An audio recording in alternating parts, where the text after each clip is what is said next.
A look outside the Beltway at Notre Dame University in Indiana. On Tuesday, voters in the Hoosier state go to the polls in a primary that Senator Ted Cruz hopes won't be his last stand. I spoke with him yesterday about his effort to breathe new life into his campaign. Senator, I want to start with some of the unusual steps you took this week to shore up your campaign. First of all, your deal with John Kasich, where he's staying out of Indiana, and you're going to stay out of Oregon and New Mexico. You like to rail against the Washington cartel, but isn't your deal with John Kasich the essence of a cartel? Well, Chris, good morning. It's good to be with you. Thank you for having me, and congratulations on your 20th anniversary as a show. It's always a pleasure to join you. Thank you.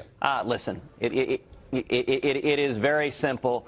With Kasich, he made a decision about allocation of resources. I made a decision about allocation of resources. He decided to pull out of Indiana to focus elsewhere. I made the decision to go all in on Indiana and to focus on Indiana. And that's a natural thing. Both of our campaigns did it from the perspective of where we thought we were best positioned to win. And I will tell you what John Kasich and I do agree on. We disagree on some policy issues. But we agree that Hillary Clinton would be disastrous as the next president of this country, and that nominating Donald Trump ensures that Hillary Clinton wins. So neither one of us want to see Donald Trump as the nominee handing the general election to Hillary Clinton, and that's why I am campaigning so hard in Indiana to win the great state of Indiana. But, sir, it is a deal. You'd certainly agree. And I want to put up what you said about the deal this week. Here it is. I recognize that the media is all eager to talk about an alliance. There is no alliance. But shortly after, John Weaver, Kasich's chief strategist, tweeted this: "I can't stand liars," clearly implying that it is an alliance and that there was an agreement between the two camps. Listen, our focus is on winning Indiana, and I'll tell you what the voters of Indiana care about. They care about jobs. They care about bringing jobs back to America. They care about bringing manufacturing jobs back to America. They care about raising wages for working men and women who've been left in the cold. They care about ending this administration's war on coal, which is wrong and immoral. And they care about expanding opportunity for young people. So that is my focus. We are barnstorming the state. And I got to say, Chris, this has been an incredible week. In this past week, we received just a couple of days ago the support of Indiana's Governor Mike Pence, an incredibly well-respected, strong conservative in Indiana. We received just yesterday the support of former Governor Pete Wilson in California, another strong leader that is a big deal in the state that I think is going to decide this whole thing. And then, obviously, earlier this week, we announced Carly Fiorina as my vice presidential nominee. Senator, and I got to say, that announcement has injected energy and momentum. People are excited, Senator, about having a clear and meaningful contract. Let me get to Carly Fiorina, and specifically on the issue of jobs. Yes, you did name her as your running mate this week. Outsourcing is a big issue in Indiana. I don't have to tell you, because the company that controls Carrier Air Conditioning has announced they're going to shift 2,100 jobs from Indiana to Mexico. But Fiorina has a record as head of Hewlett-Packard, laying off 30,000 people and outsourcing many of those jobs to India and China. So I guess the question is, will the Cruz-Fiorina team do the same thing to Indiana that she did to Hewlett-Packard? Carly has an incredible business record and an incredible personal story. You know, Carly started off as a secretary, and she rose the corporate ladder, became CEO of the largest technology company in the world, the first female CEO of... she was the first female CEO of a Fortune 20 company in history, and she helped HP become the largest technology company in the world, achieve remarkable success. Many of those jobs, by the way, were transferred from one state to another within the United States. But let me tell you, when it comes to bringing jobs back to America, there could not be a clearer contrast between Carly and me on the one hand and Donald Trump and Hillary Clinton on the other. Donald Trump and Hillary Clinton are flip sides of the same coin, and they both have the same approach. Let's take Carrier. Carrier is a very good example. It is a travesty that Carrier is pulling jobs out of Indiana, moving them to Mexico, but the reason they're doing it is because of the Obama administration's crushing taxes and crushing regulations. Now, what is Donald Trump's response to that?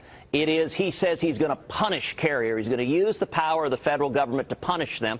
By the way, that's the same thing Hillary Clinton says. It's the same thing Barack Obama says. That's the response of big government liberals, that we're going to enact policies that kill jobs, and then when businesses flee, we're going to use the power of government to punish them. My approach is totally different. I understand what both Reagan and John F. Kennedy understood, that when you cut taxes and reduce regulations, you see millions and millions of new jobs. So what I'm going to do is repeal Obamacare, rein in the regulators that are killing jobs, the over 200 regulations from the Department of Energy that drove Carrier your people to Mexico. have insisted on limited time, so I do want to get to some other questions. You talked about Fiorina. Back when she was a candidate running for president, she took some shots at you. Here was one. Ted Cruz is just like any other politician. He says one thing in Manhattan, he says another thing in Iowa, he says whatever he needs to say to get elected, and then he's going to do as he pleases. Less than 4 months ago, there was your running mate basically saying you're a typical politician. Look, Chris, she was a competitor in a primary. She was a vigorous competitor, and competitors in primaries throw shots at each other. We all remember when Reagan named George Herbert Walker Bush, and they immediately had to explain why Bush had called Reaganomics voodoo economics. What I can tell you is I've spent weeks and weeks and weeks campaigning with Carly on the road, barnstorming. We've been barnstorming all over the state of Indiana together. I've gotten to know her personally. And I got to tell you, in selecting a vice president, that's probably the most serious decision any presidential candidate will make. I was looking for someone with knowledge, with judgment, and with character, with the sort of temperament to make calm, cool, reasoned decisions, not to fly off on the handle, not to just be rash and respond to the latest Twitter storm, but to respond to the real problems facing this country. And the contrast is important. We got to fix these problems. It's one thing to yell about jobs. It's another thing to know how to fix them. And it's why I drew the contrast that Donald says he'd yell and scream and punish Carrier, but he has no economic policies to bring those jobs back. If I'm elected president, I believe Carrier will bring those jobs back to Indiana, because we're going to create such an attractive business environment that we're going to see companies from all over the world moving to America, creating jobs, because we will have reduced taxes, passed a flat tax, abolished the IRS, reined in the regulators. It matters how you do this, and Donald has no solutions. Senator, in fact, his one economic policy is a massive tax increase. I hate to interrupt, but we do have limited time at your campaign's insistence. I also want to ask you about former House Speaker John Boehner, who talked about you this week, as you well know. Here he is. Lucifer in the flesh. I get along with almost everybody. But I've never worked with a more miserable son of And, Senator, it's not just Boehner. Congressman Pete King of New York says, I hate Ted Cruz. Former Senator Judd Gregg said this about you. He's a demagogue's demagogue, and he shouldn't be trusted with the responsibilities of the office. How do you unite, as you're trying to right now, the Republican Party to stop Trump when you're perhaps more polarizing than he is? Well, Chris, it's very simple. Let me say, first of all, I don't know John Boehner. He and I have maybe said 50 words to each other in our entire life. I know, but he knows you, and he feels that you worked against him in the House, stopping some of the deals he was trying to make. You're exactly right, and he is correct on that. And you know what? In that same comment, let me finish, Chris, please. In that same comment, John Boehner praised Hillary Clinton, said he thought she was terrific, and he also praised Donald Trump, said Donald is his friend, is his golfing and texting buddy. And you're right. The reason Donald hates me is not anything I've ever said or done to him. It's that I stood with the American people and said we need to actually do what we said we would do. We need to fight against Obamacare. We need to fight against the debt that's bankrupting our country, and we need to stop amnesty. And Boehner wanted to cut deals with Obama and Hillary. And what this reveals, the biggest fraud of this entire election is Donald Trump pretending to be an outsider. John Boehner and Donald Trump and Hillary Clinton are all Washington insiders. It's the same corrupt Washington game. And as you put it, Boehner's mad at me because I fought against the deals he was cutting with Obama.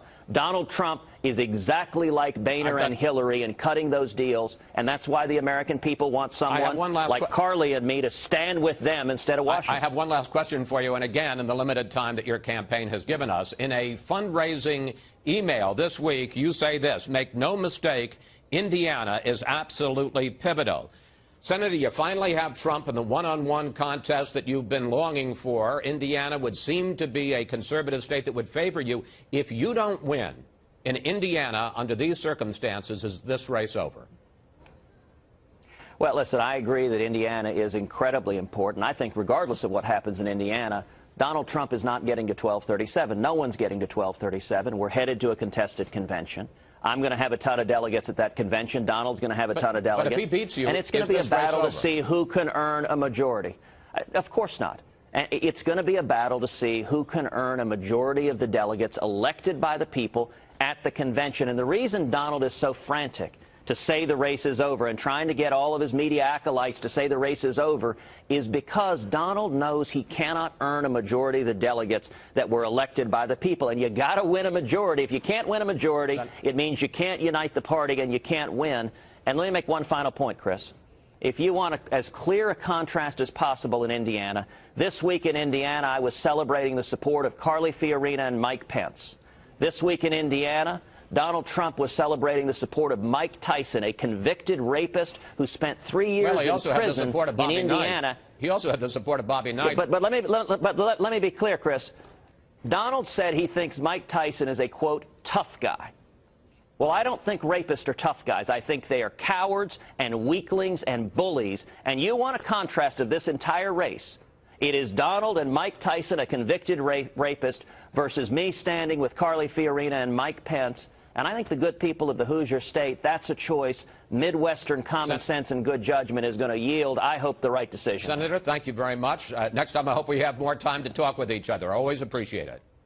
I look forward to it.